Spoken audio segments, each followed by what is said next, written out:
जाने अनजाने हिंदी बोलने में और लिखने में हम बहुत सी गलतियां कर बैठते हैं। इसमें वाक्य गलत बनते हैं और आपको पता भी नहीं चलता। कभी इसमें सर्वनाम की गलती हो जाती है, कभी संज्ञा की गलती हो जाती है, कभी विशेषण संबंधी गलती हो जाती है। ये सेंटेंसेस में छोटी छोटी गलतियां आपको पता ही नहीं लगती और आप अक्सर वैसे ही लिखते जाते हैं। और जब आप अपने बच्चों को सिखाते हैं या किसी नए पर्सन को जो हिंदी सीख रहा है उसको सिखाते हैं तो वो गलतियां आप भी कर बैठते हैं और वो भी सीखने वाला भी कर बैठता है। तो आइए जानते हैं ये छोटी छोटी गलतियां कब और कैसे होती हैं। आइए जानते हैं। सबसे पहले वचन संबंधी अशुद्धियाँ। मैं आपको 2 वाक्य दूंगी और आपको बताना है कि सही कौन सा है और गलत कौन सा है। सबसे पहला वाक्य, उसने अनेकों ग्रंथ लिखे, या उसने अनेक ग्रंथ लिखे, तो कौन सा सही होगा? उसने अनेक ग्रंथ लिखे, यह सही है। अब दूसरा वाक्य देखिए, तेरी बात सुनते सुनते कान पक गए। इसको दूसरी तरह लिख सकते हैं, तेरी बातें सुनते सुनते कान पक गए। कौन सा वाक्य सही है? तेरी बातें सुनते सुनते कान पक गए। अगला वाक्य, पेड़ पर तोता बैठा है। पेड़ों पर तोता बैठा है। कौन सा वचन सही है? पेड़ पर तोता बैठा है, ये सही है। अगला वाक्य देखिए, महाभारत 18 दिन तक चलता रहा। महाभारत 18 दिनों तक चलता रहा, तो दिनों सही है या दिन सही है? यहाँ दिन सही होगा, तो ये महाभारत 18 दिन चलता रहा, ये सही होगा। अब सर्वनाम संबंधी अशुद्धियाँ देखते हैं। मैंने तुझे कितना समझाया, या मैंने तेरे को कितना समझाया। कौन सा सही है? मैंने तुझे कितना समझाया, ये सही होगा। सीता आई और उसने कहा, या सीता आई और कहा, कौन सा सही है? सीता आई और उसने कहा, ये सही होगा। एक अन्य वाक्य देखिए, वह क्या जाने कि मैं कैसे जीवित हूँ, या वह क्या जाने कि मैं कैसे जी रहा हूँ।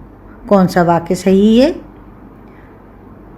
वह क्या जाने कि मैं कैसे जी रहा हूँ, ये वाक्य सही है, शुद्ध है। अब हम जानेंगे लिंग संबंधी गलतियाँ, जिसमें कि हम पुल्लिंग या स्त्रीलिंग का कहाँ इस्तेमाल करना है, ये गलत उपयोग करते हैं। पहला वाक्य देखिए, सविता ने जोर से हंस दिया, या सविता जोर से हंस दी, तो कौन सा वाक्य सही है? सविता जोर से हंस दी। अगला वाक्य, मुझे बहुत आनंद आता है, या मुझे बहुत आनंद आती है। कौन सा सही है? मुझे बहुत आनंद आता है। अगला वाक्य, वह धीमी स्वर में बोला, या वह धीमे स्वर में बोला, तो धीमी होगा या धीमे होगा? धीमे, वह धीमे स्वर में बोला, यह सही होगा। अगला वाक्य, उसने संतोष की सांस ली। उसने संतोष का सांस ली, कौन सा सही है? का या की? की सही है। उसने संतोष की सांस ली। हम यहाँ एक अन्य वाक्य देख सकते हैं, राम और सीता वन को गई, या राम और सीता वन को गए, तो कौन सा सही है? गए, क्योंकि गई नहीं होगा, गए होगा। राम और सीता वन को गए, तो ये शुद्ध वाक्य है। अब हम क्रिया संबंधी अशुद्धियाँ देखेंगे कि क्या गलतियाँ हम असामान्य रूप से करते हैं। पहला वाक्य, वह पढ़ना मांगता है, या वह पढ़ना चाहता है। कौन सा सही होगा? पढ़ना चाहता है। वह पढ़ना चाहता है, ये सही है। दूसरा वाक्य देखिए, तुम क्या काम करते हो या तुम क्या काम करता है, कौन सा सही होगा? तुम क्या काम करते हो, ये सही है। अगला वाक्य देखिए, क्या यह संभव है या क्या यह संभव हो सकता है, कौन सा सही है? क्या यह संभव है, ये सही वाक्य है। अगला वाक्य देखिए, मैं दर्शन करने आया था या मैं दर्शन देने आया था, कौन सा सही होगा? मैं दर्शन करने आया था।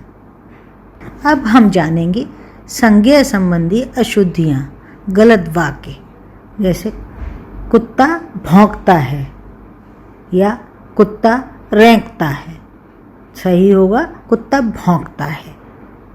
अगला वाक्य, मुझे सफल होने की निराशा है या मुझे सफल होने की आशा नहीं है, तो कौन सा सही है? मुझे सफल होने की आशा नहीं है, ये सही वाक्य है। मैं रविवार को तुम्हारे घर आऊँगा या मैं रविवार के दिन तुम्हारे घर आऊँगा, कौन सा सही है? मैं रविवार को तुम्हारे घर आऊँगा, ये शुद्ध वाक्य है। अगला वाक्य देखें, उसके गले में गुलामी की बेड़ियाँ पड़ गईं या पैरों में गुलामी की बेड़ियाँ पड़ गईं, कौन सा सही है? बेड़ियाँ पड़ती हैं पैरों में, तो कहेंगे उसके पैरों में गुलामी की बेड़ियाँ पड़ गईं। आइए अब जानते हैं विशेषण संबंधी अशुद्धियाँ यानी कि गलत वाक्य।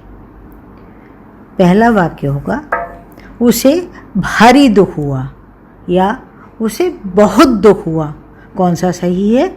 उसे बहुत दुख हुआ। अगला वाक्य देखिए, किसी दूसरे लड़के को बुलाओ या किसी और लड़के को बुलाओ, आपको क्या लगता है कौन सा सही वाक्य है? किसी दूसरे लड़के को बुलाओ, ये सही वाक्य है।